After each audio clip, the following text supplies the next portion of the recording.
I'm Rebecca Brand. We're watching Good Life.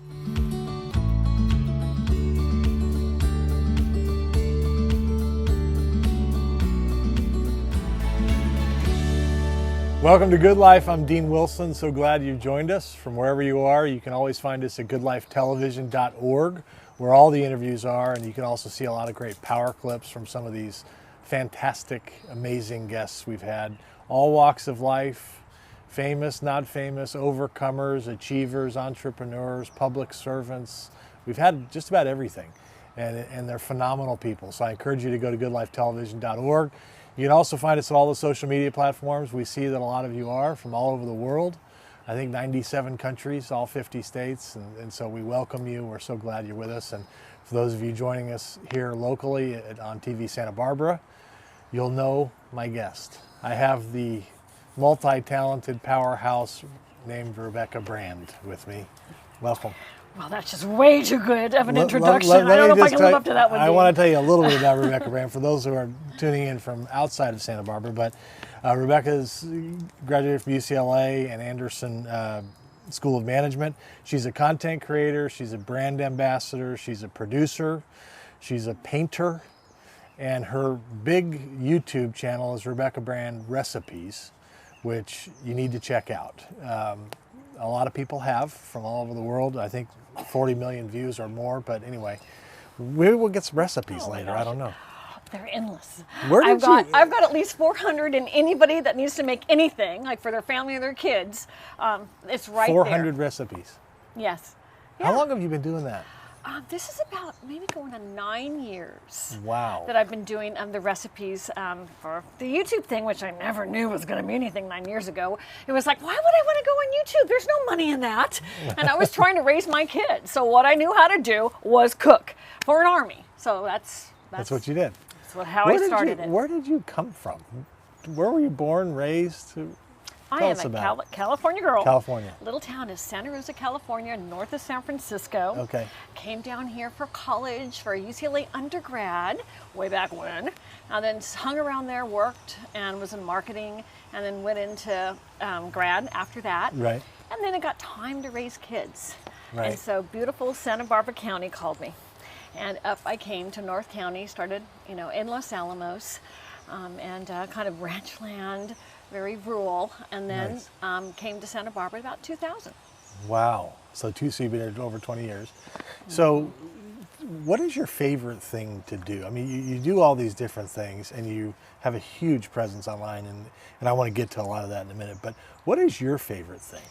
Okay, so this is like my career. I tried to figure out the essence of me, because all I really had to sell was me on, whether a TV show and then the YouTube channel, was what is inherent in me, and that was cooking for people, because that's love, cooking. And so I love to entertain. I love to have friends over and say, try this, try that and this. They're a little different. Can you tell that? Let's figure this out. And just bring it into almost like people who do tasting tests for wine. I do tasting tests for recipes. Like I just did a sous vide steak versus a grilled steak. And then let's taste the difference. Or one cut versus the other. You say you like filet mignon, you say you like ribeye. Well, wait a second here. Let's cook them the same way with the same seasoning. Now tell me which one you like better cooked the same way. So it's kind of a vertical tasting of food. But I've always, so anyways, long way of saying, entertaining friends and family, of course, and family friends and kids and all of that. That's just the core of me, of what I really love to do. I can tell. My mouth's watering. Everybody's got to eat. And everybody's got to eat. Everybody's got to eat. So food is actually a wonderful thing to center on. It's such a conduit, because anybody, no matter what walk of life they are, no matter how much you got in a budget, I must have 200 recipes on a $10 dish that'll feed 20. And I'm not even kidding on that. Oh, absolutely. Anybody that takes the time to cook and even just follows a recipe. A 12-minute recipe on YouTube. YouTube can make that dish, just follow along. You can bring people to your home and enjoy community and camaraderie just by cooking, and it does not have to be expensive. So I really believe that, and that has brought me the life I live today. That is really great. That's powerful. People around a table something magical happens, I think, and when we come to table together, and we're sharing each other's lives. When you think about it, I mean, it's not just about the food. I mean, you're really building community, like you say. And when they're chewing, they can't talk. So people always get their airtime around a table. Right. Everybody gets to talk at some point. You're an influencer online now, all over the world, and I know you've been to China. You've been a brand ambassador. But for somebody who's watching this whole influencer thing is relatively new. Whether it's Instagram and YouTube, of course, which you're dominating. For somebody who's coming up and has an interest in making an impact and making a difference, having an influence, what would you say to them? Post, post, post. Create, create, create, create. Post everywhere on every single platform, because you never know the platform that's going to take off. Dumb me, I didn't like Instagram because Instagram owned my copyrights on all my stuff I'd post. So I said, no, that was stupid, because at the time people were flooding Instagram. Right now it's TikTok. Do any kind of media and post everywhere. Post everywhere. And then you'll see where you take off, and you will least expect it. I don't do much on Twitter. I had a viral 500,000 views on one little thing about the coronavirus and wearing a mask that went nuts on Twitter. And it's like, gosh, I mean, I have 200 subscribers, but it got shared over and over. And all of a sudden, I was in sensation on Twitter. And it's like, YouTube's my platform, but I'm everywhere now. And I'm reaching out to TikTok, and it's just post, post, post. And if they want to be an influencer, don't give up. You just got to keep doing it and see if it's your thing. Yeah, and it's a lot of work. You got to love it. Yeah, you got to love it. So content really is king still, isn't it? I mean, bringing content to the table over and over again is part of the deal, isn't it? Yes, and be creative on that, and be your real you. Right. Be your crazy you. Whoever you are innately, whoever you authentically are, you get to be, because there is a niche for that somewhere. And you'll keep posting until, like, I relate. That's me. I feel that person. I like that. And they'll gravitate towards you. So be anybody you are, but just be your authentic self, and you can have success as an influencer. Just keep at it. Yeah, that is, and being your authentic self. Because we always talk about this virtual world that we're living in, but in reality, there's an opportunity to be authentic and have it be real. Which I sense that very strongly with you. You're you, and it comes out, and people like it, and then your audience builds. And if they don't, they don't. And if they don't, they don't. I don't need everybody in the world to like me. Right. I do want the people I love to like me. That's the most important, Right. But other than that, it's like, you can't have everybody like you, and you got to and you have to be. Another thing about being an influencer, just be ready for the firing guns. The viewership and the audiences on all social media just come out of the gate negative. Yeah. And that's okay. People are venting. People have their issues. They just want to, they're having a bad day. And it's like you're an easy target. You just let it rub off you, water on a duck, whatever. Yeah. Just keep going. Right. Don't let it get you down. Put more weight on the positive stuff. And I never take posts down that are negative at me unless they have profanity. It's like, hey, we all have an opinion. It creates engagement. And sometimes the fans start, they come to my defense, so I don't have to. Right, that's nice. kind of funny. Yeah. And you've become a brand ambassador, and I mean, you've represented companies overseas with the United States market. But how did you become a brand ambassador? Yeah, this is kind of a weird, quirky thing. There was a few years ago, about in 2014, when little advertising agencies decided to go to YouTubers and say, hey, you want to put, anything, a cup, put this cup on your channel and use it and talk about it and start reviewing. And I was one of the first ones out of the gate on that with a company that called FameBit that eventually YouTube bought. And at this time, and for 4 years running, I am the #1 hired YouTuber on the planet. Out of 2 billion channels, I'm the #1 hired for 4 years. According to Google and YouTube, and I believe them. And for as much as I've done for FameBit, the agency they owned, I've done 3 times privately and with other agencies. And so most every single video I have is sponsored by some company. I'm so lucky to be in that position. And during the coronavirus, though, I had my own message, which is a public health message. And so I was doing my own original content a lot and doing it really very poor production because I didn't have a crew, and I just go around with my camera in a car and say, look at our changing world. But anyways, I'm the #1 hired in the world. And so I really, I can't even believe that. Out of working out of my garage. My edit room still is my garage, and my laundry room, and my extra fridge for my cooking. And it's got everything, Wow. it's just like, I still do it that way because I like that, because I get to be in my home and work out of my home. Yeah. And so you just enthusiastically promote whatever the product is. Yeah, that they you say, believe in.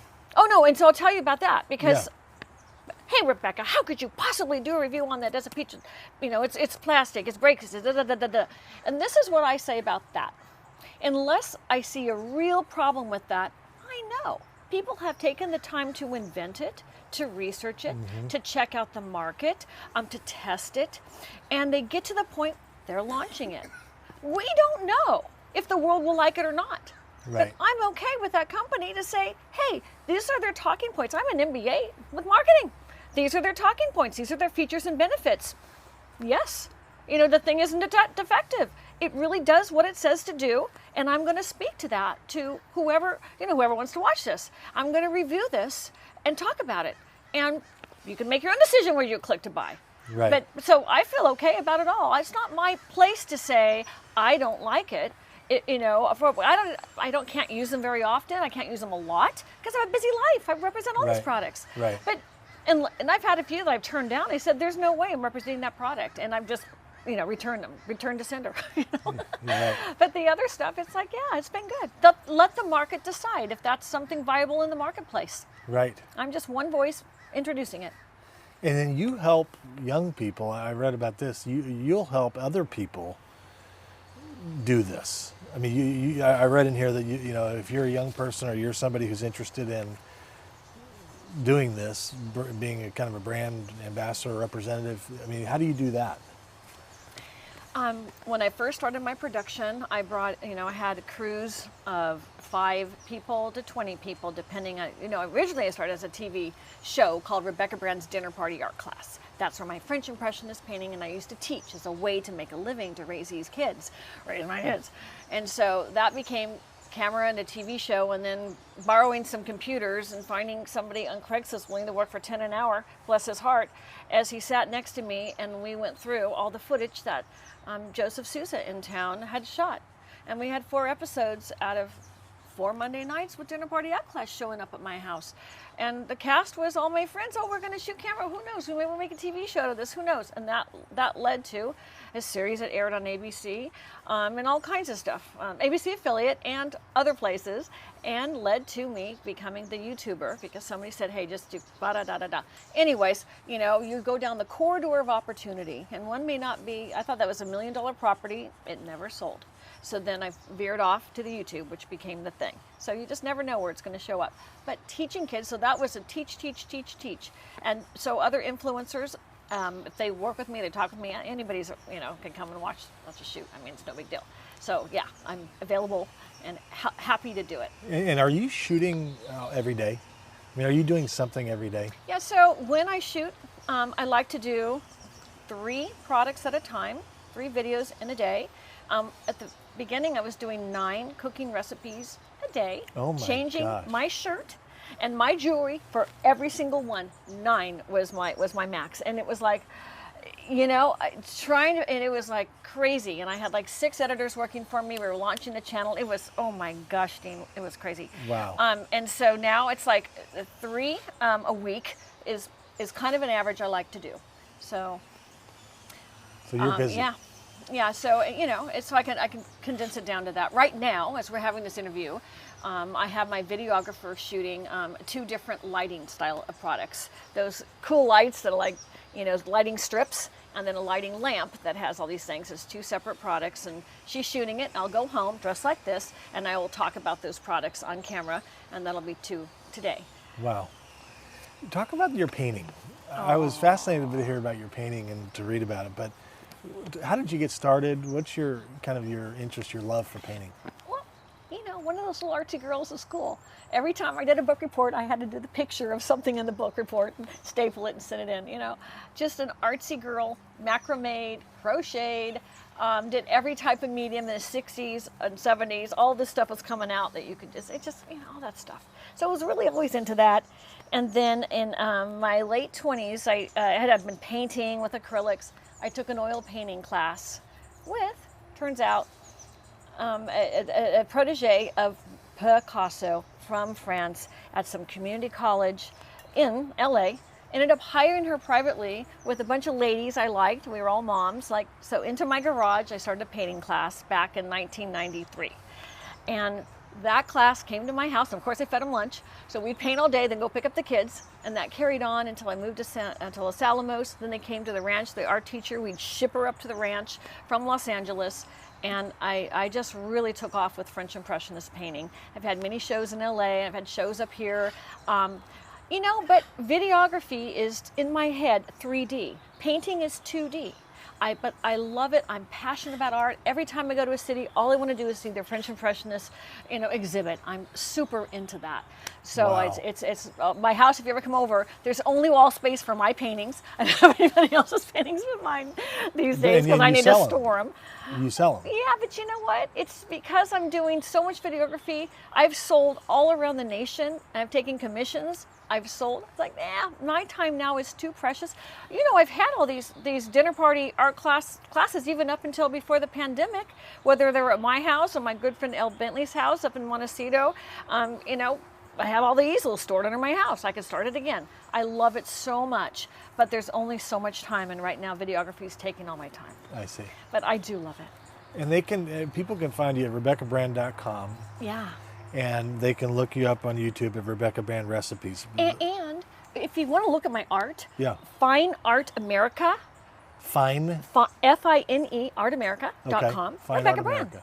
And I've got like 30, 40 paintings up there that you can buy. I made them into masks. I did all kinds of things, but you can buy them printed. People buy prints or they buy canvas shots. It's a printing company that will take my art and that is put it on phenomenal. Anything you want, a coffee cup even. Wow. Fine Art America.com and then type in Rebecca Brand. Last question. What is your mission? If you think about, you're doing a lot. You do a lot. You have a big influence. You have a big impact on people. You sell a lot of products. You're out there. I wasn't told this interview included a mission statement, Dean. Well, come up with one.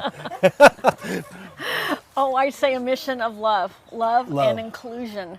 And bringing yes. people together and including them and loving them and encouraging other people. That's because that's all my dinner parties have been. Right. Include them, love them, show them love, and that's beautiful. I would just say that. It's like hospitality. Yeah. People in that business do that. Yeah, and that's a gift. And then people love that. Phenomenal. This is wonderful.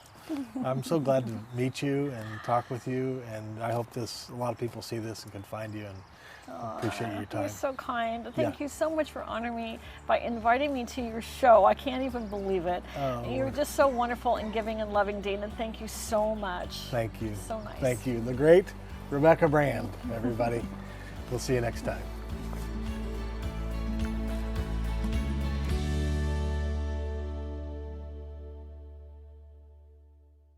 When I wake up in the morning, I think of you. And I think of how can Good Life TV inspire you, encourage you, motivate you, empower you? Because in a rough world right now, that's what we need to do. We need to stick together. We need to dwell on good things. We have 86,400 seconds per day. What are you dwelling on?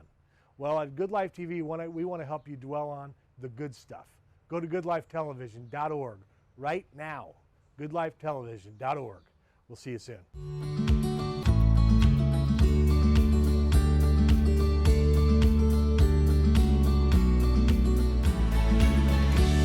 Welcome to Good Life. I'm Dean Wilson. So glad you're with us. You can always find us at goodlifetelevision.org. So many of you have joined us there from all over the world, and we're grateful. The purpose here is to inspire, to honor, to encourage, to educate, and to empower. And we've had so many wonderful guests that have done those things. We've been inspired by stories of people you've never heard of, Some people you have heard of, some of them in between, young and old, all walks of life, all professions. So it's been a really wonderful journey we've been on. So thank you for being here with us. I'm really excited about my guest today. He's a dear friend, in addition to being a corporate executive, and you're going to hear the rest of the story in a moment. John Mullen is with me. John, welcome.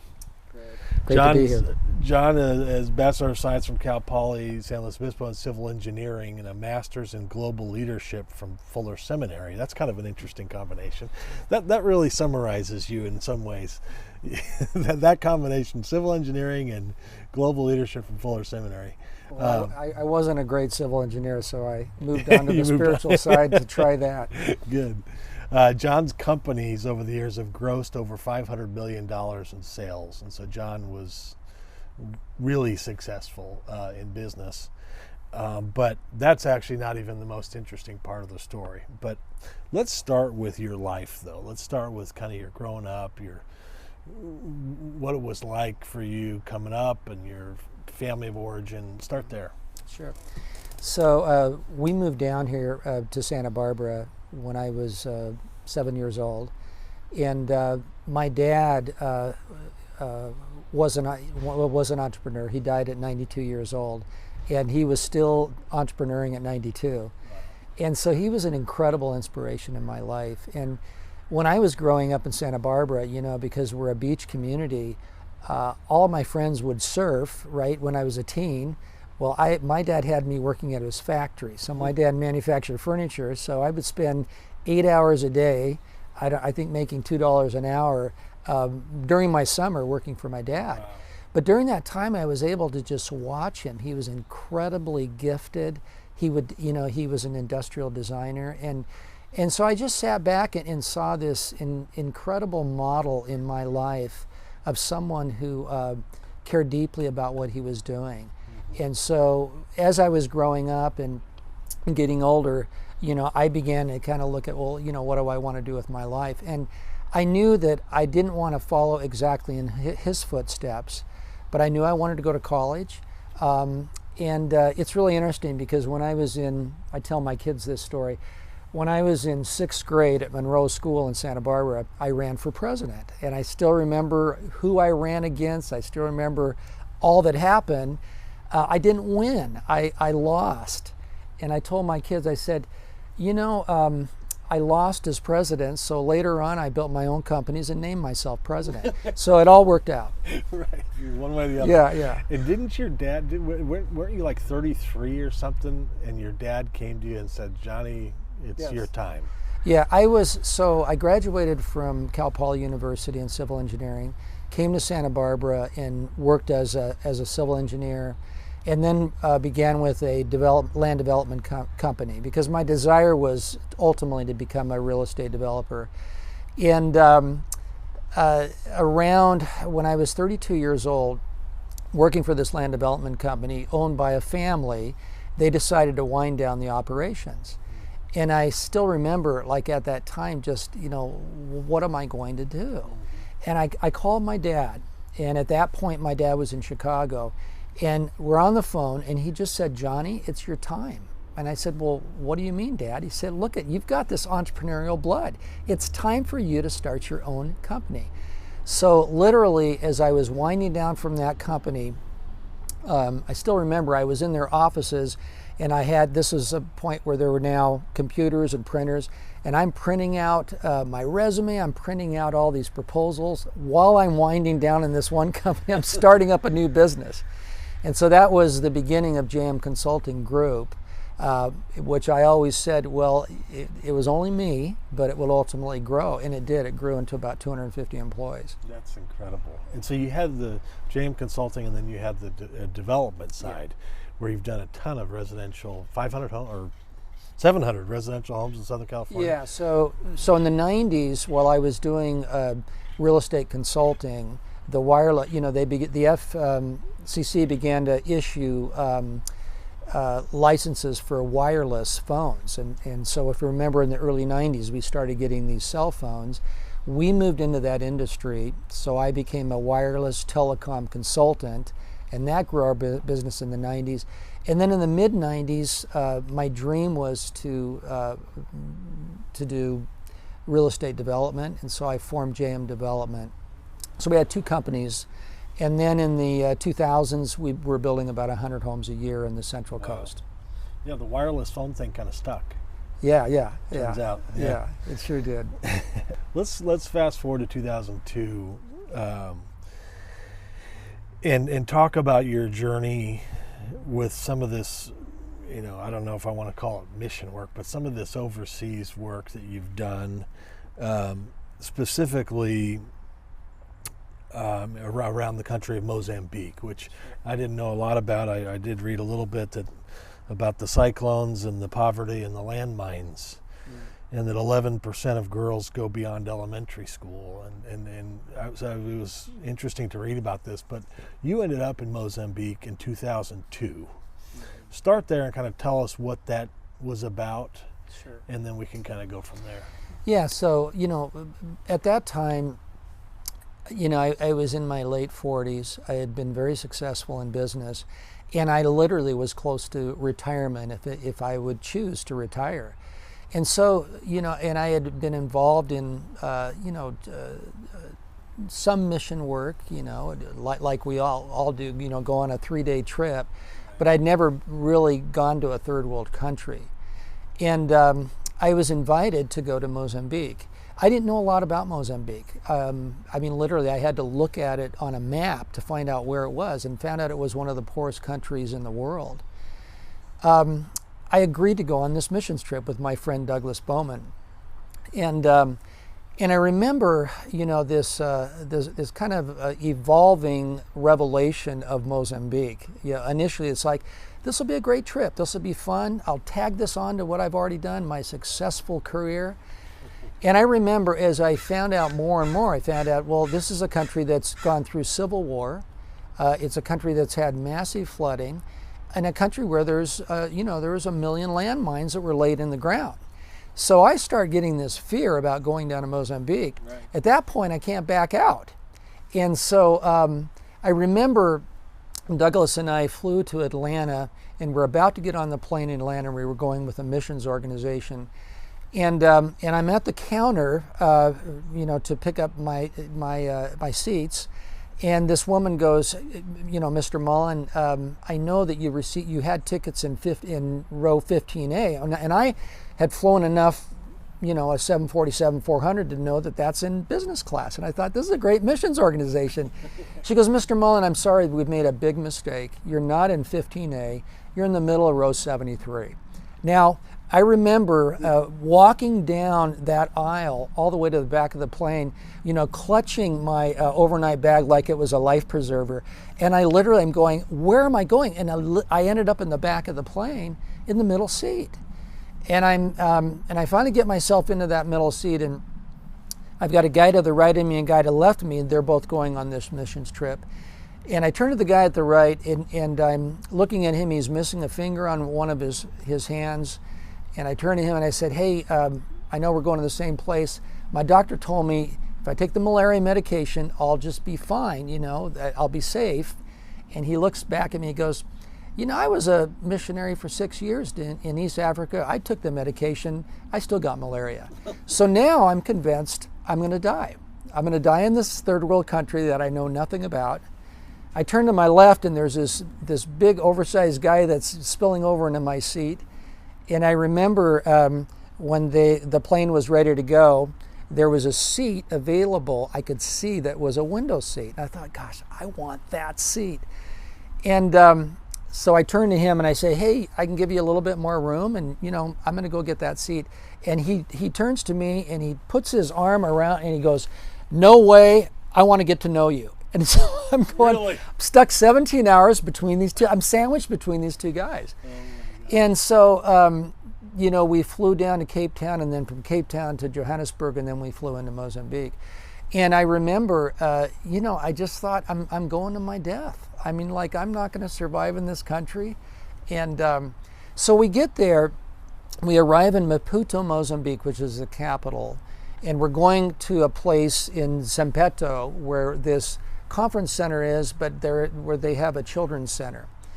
And I remember arriving there, and they took us out to see this dump site in the middle of the city. And you got to realize, like in Mozambique, I mean, this is a country where the average person lives on about $1.50 a day. So it's an extremely poor country.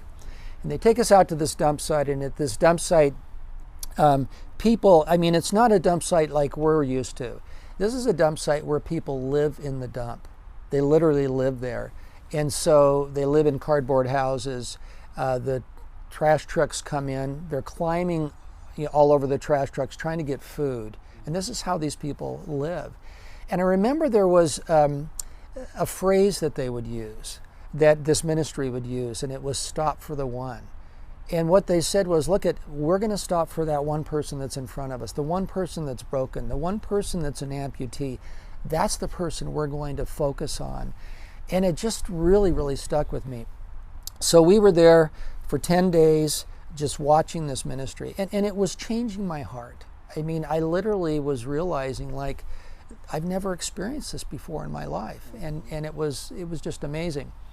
We get to the last night, and we had been at a village the day before, and I had eaten some food, and I was very sick. This is the night before we're going to leave and come back home. And they line up everybody on this concrete wall because the head of this ministry, Heidi Baker, was going to come and pray for everyone.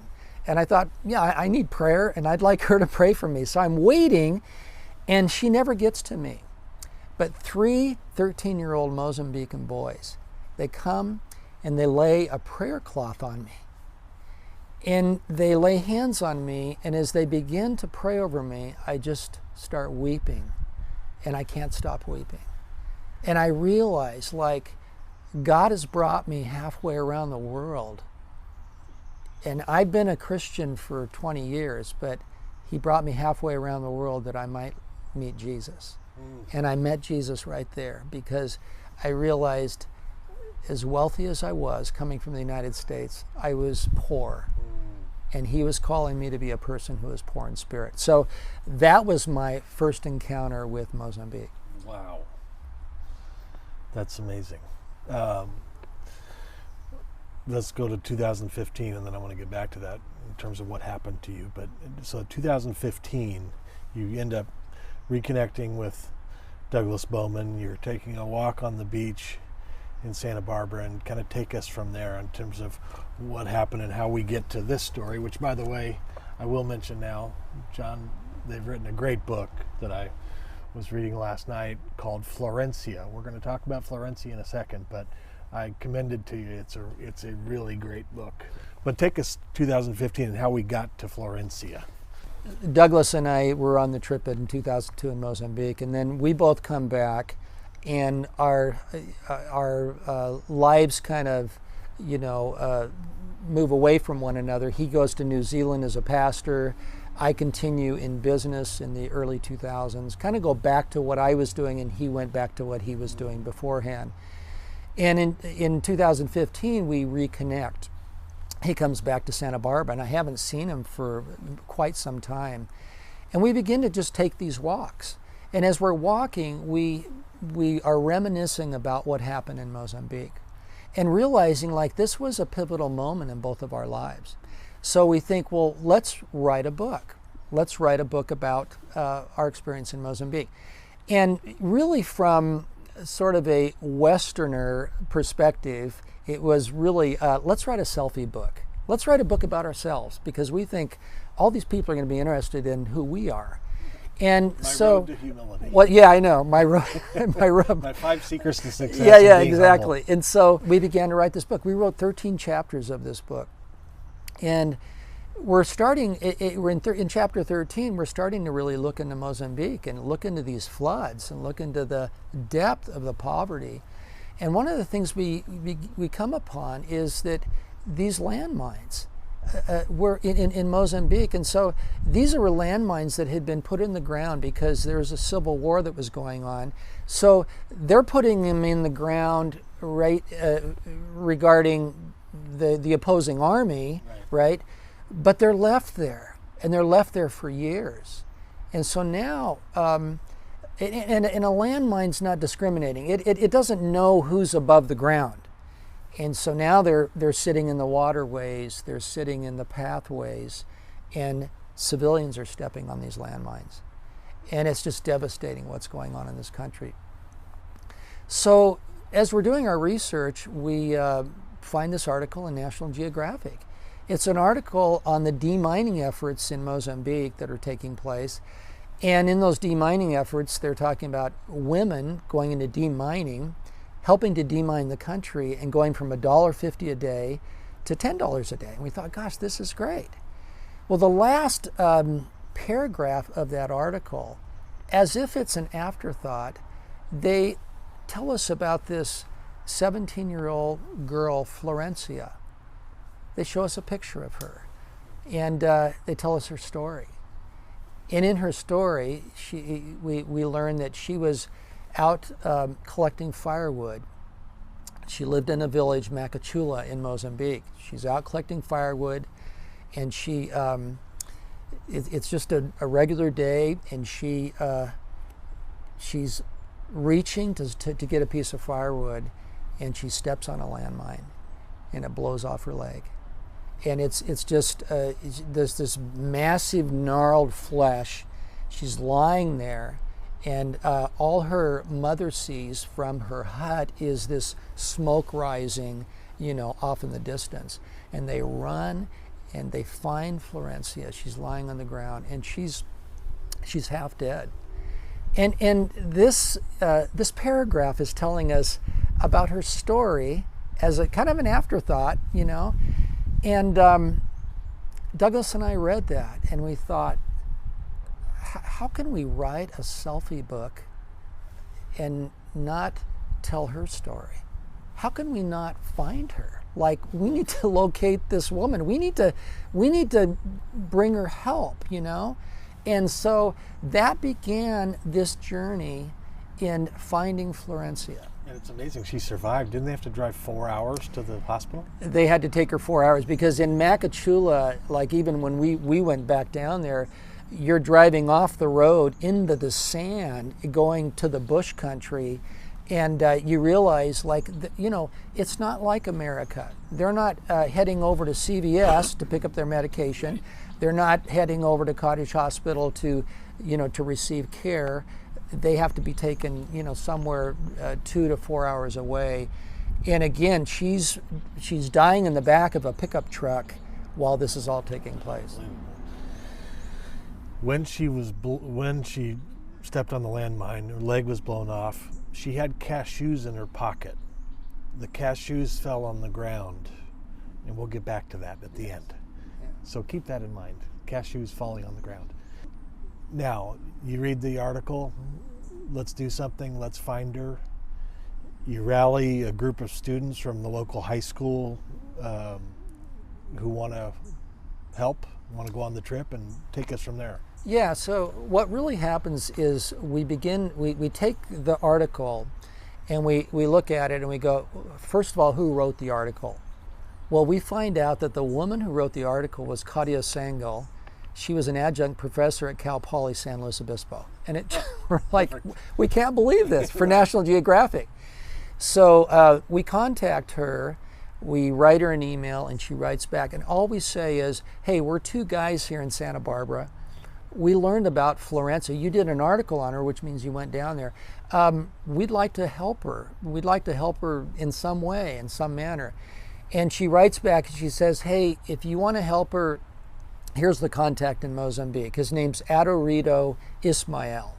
Now, he was with Handicap International, and he was a deminer, but he was the one who originally brought Claudia up to Macachula to interview Florencia. So we contact Adorito Ismael. Now, this is a guy that is busy. He's got a lot going on. We don't hear anything back. It's 2 weeks later. And finally, he's looking at his emails and he sees our email. And he realizes, oh my gosh, there's these two guys that are in California and they want to help Florencia. So he spends 2.5 days out of his schedule and goes up into her village to find her. When he finds her, he takes a letter from us to, to say, introduce who we are and to say, we'd like to help her get a prosthetic leg. So he's with her and he's talking with her, and he says, these guys would like to help you get a prosthetic leg. And her response to that was, what's a prosthetic leg? She had no idea, because in Mozambique, those who are amputees often crawl on the ground, or they have makeshift crutches, but they don't have the technology. They don't know about a prosthetic leg. So anyway, but he said, look at Florencia, there's 2 guys in California that want to help you walk. Do you want to walk again? And she nodded. She had her little son, Gildo, who she couldn't carry. And she really, her life had been completely just cut off and limited because she was an amputee. So we found Florencia through Adarito. And then from that point, we began to look at, okay, how do we promised something here, how do we deliver on our promise? Well, the tough news was that it would cost $12,000 to $15,000 to get a prosthetic leg in Mozambique. And we just thought, well, we don't even know where to begin. We don't know what to do. So the second thing we did is we got back on Google. We began to look at free prosthetic legs. Like, is there anyone in this world who is giving out free prosthetic legs? We'll get one, we'll get her there, and we'll get her a leg. We found this clinic in India, Jaipur Foot Clinic, and as we began to learn about it, we were just amazed. The guy who runs it is Dr. Mehta, and I was telling you earlier, he's like a modern day Gandhi. This is a non-profit organization. So if you live in India and you are an amputee, and there's lots of amputees in India just because of the traffic accidents and other things. If you're an amputee in India, you can get on the train anywhere in India, and you can bring your family, and you can arrive in Jaipur and come to the Jaipur Foot Clinic. You don't need an appointment. You just walk up, and you will be taken care of. They will put your family up, and for after 2 to 3 days, you will walk out of that clinic with a prosthetic leg for free. Okay. We were just amazed. So we wrote Dr. Mehta, and we got an immediate response. And here's what he said. He said, I love your story. This is an incredible story that you two would go halfway around the world to rescue this woman. He said, bring her to Jaipur. We will put a leg on her. She will walk out of this place. So amazing. So we just to end that part of it, we began to go to the local high school. And we knew Dan Williams, who headed the Matt Academy at Santa Barbara High School. And we said, hey, as we go on this trip, we really would like to bring some students with us that may be interested in film, that may be interested in, just letting the world know what this journey is about. And we'd love them to come with us. So we had 5 students that signed up with us, and 2 of them were young filmmakers out of Santa Barbara High School. And so they began this process with the idea that they were going to actually film a documentary. So they were on the trip. The second part of that, I'm an alumni of Cal Poly San Luis Obispo, and I contacted Cal Poly to say, hey, do you have any engineers in your program up here that would like to be part of this journey? So we began to work with the senior engineers at Cal Poly, and Cal Poly became very interested in this project. In fact, the president of Cal Poly loved what was going on, and we had 5 of those senior engineers come on this trip as well. So now we have 5 students that are high school students, 5 engineering students, and they're all coming with us on this journey. Now, we got to go down to Mozambique and pick her up, and then we've got to bring her up to Jaipur, in order for her to receive a leg. Unbelievable. And that had to have been a transformational trip for those students as well. But long story short, she gets the leg. And I watched a video of her walking back into her village and seeing the reactions of the people in our village is just powerful. And there was a cashew tree. Those cashews that were in her pocket went into the ground, and actually a tree emerged. And I was just thinking about, there's so much depth to that one part of that book, just that out of brokenness, it's like the seed going into the ground. A seed can sit on this table for 75 years and nothing happens, and it goes in the ground and magic happens. There's something about dying, there's something about that. I thought about that story about the cashews going into the ground, and then now we have this fruit.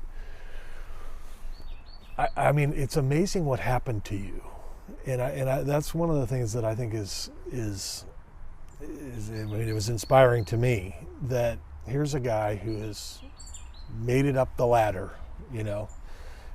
made the money, had success, family, the kids, the house, everything, beautiful city, everything is kind of in order, and yet, maybe the seed was still on the ground, on the table, and then, but then through this experience, there's a brokenness that happened, is the way you described it to me. But talk a little bit more kind of about what happened in your heart. I mean, and what's it been like since? Because clearly you haven't forgotten this. Clearly this is still, the 2002 experience, and then of course what's happened since. But clearly that 2002, that breaking, that encounter you had with Jesus, it has not faded away.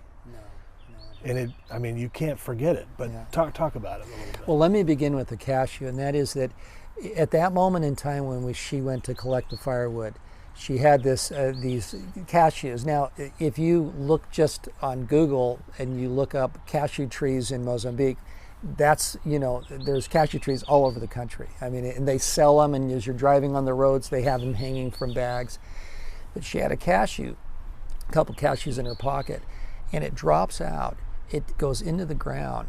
And so when we all went back there in 2015, and we had all the students surrounding, and we came around the area where she had lost her leg, where the landmine had blown up her leg, there's a beautiful cashew tree. And we end our book talking about that, because it really is the story, not just of Florencia, but it's our story. It's my story, and I think it's a lot of people's story, and that is, something has to die in us in order for there to be life. And I know that it was interesting when I came back from Mozambique, because at some level I was a changed person, but my cashew needed to die more in the ground over the coming years. So I became one of the largest boutique builders here in Santa Barbara, and we got to 2008. And I remember it well, like in the downturn in the economy and that recession that we went through, it was as if I now was going to descend to a deep, dark place. I was a very wealthy person. I lived in Hope Ranch, which is a beautiful community here in Santa Barbara. And what happened to me was I had to come to a place where I was working deals out with the banks. I was basically coming from my high place, and God had a plan for me. And I think when I think of the kingdom of God as a CEO of some companies, I think, we often live in this world, or this narrative where we're in a top-down, a CEO, and then we have all these employees, and we have the people who serve us. Well, the kingdom of God is an inverted pyramid. It's a kingdom where Jesus says, no, it isn't about being on top. It's about who can rush to the bottom the fastest.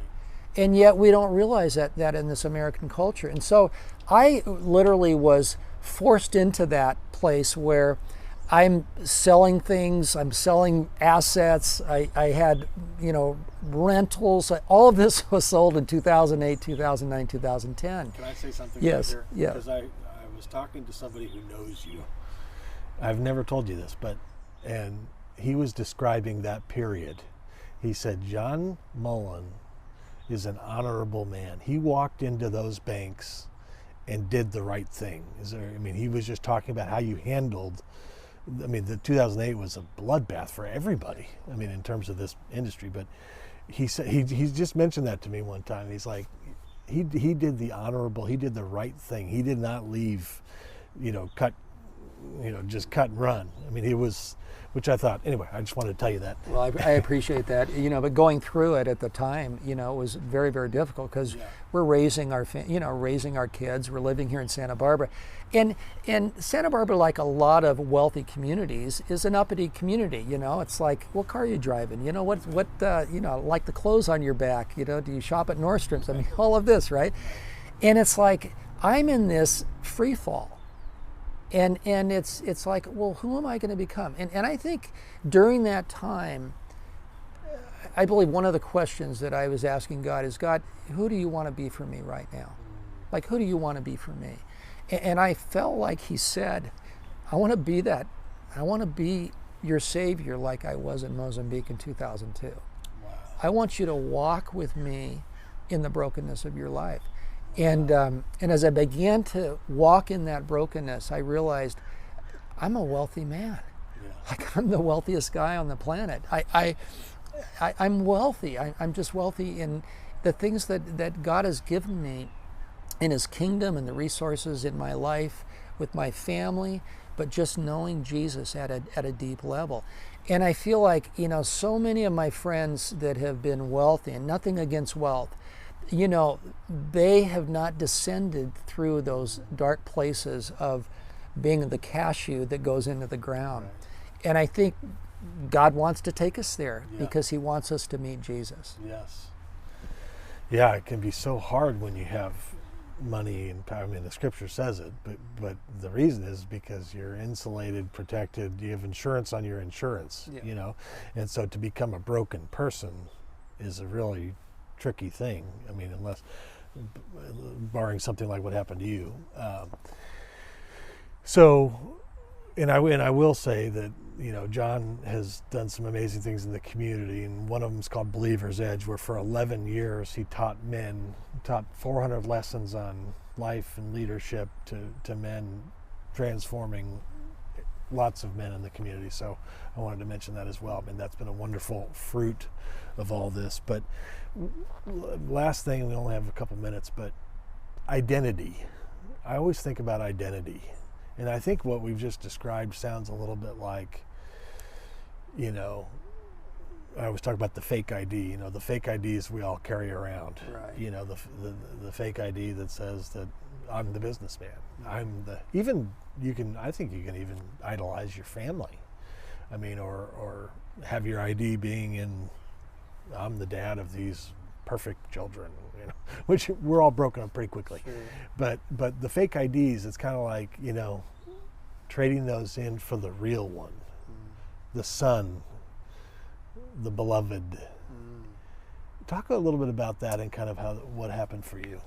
Well, I would say when I look at the scriptures, I probably don't have a favorite scripture, but I have a favorite theme, and it's being the beloved son.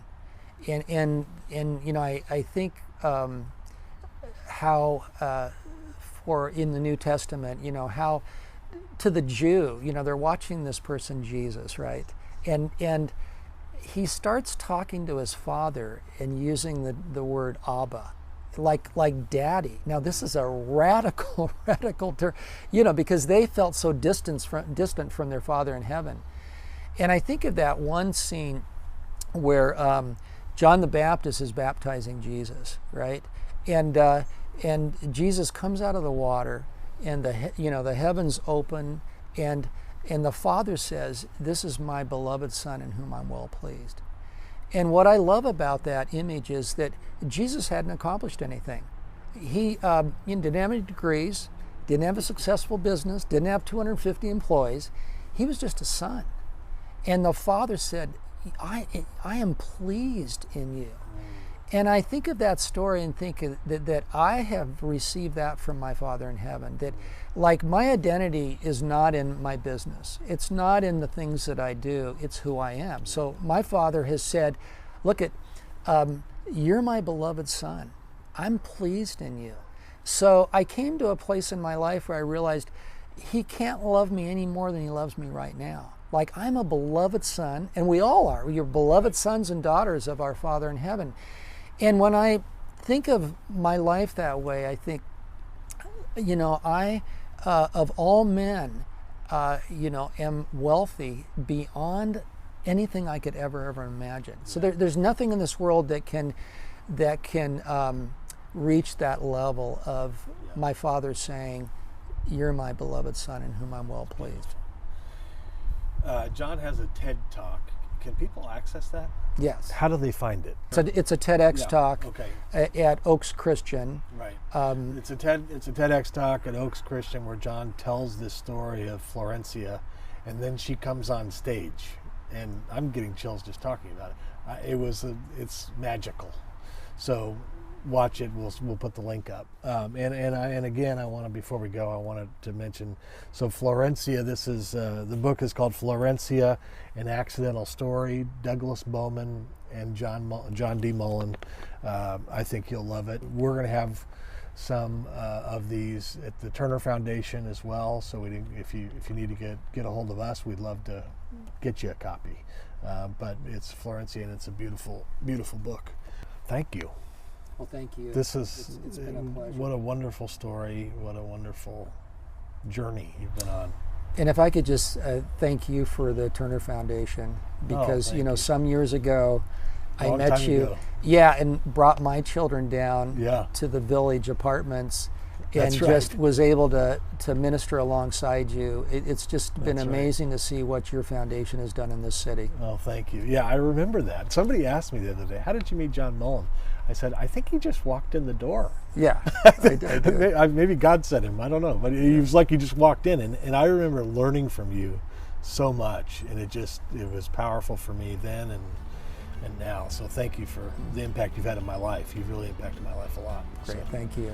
Thank you. We're having this moment on We TV. are. All right. Thanks, John. Thank you. We'll see you next time.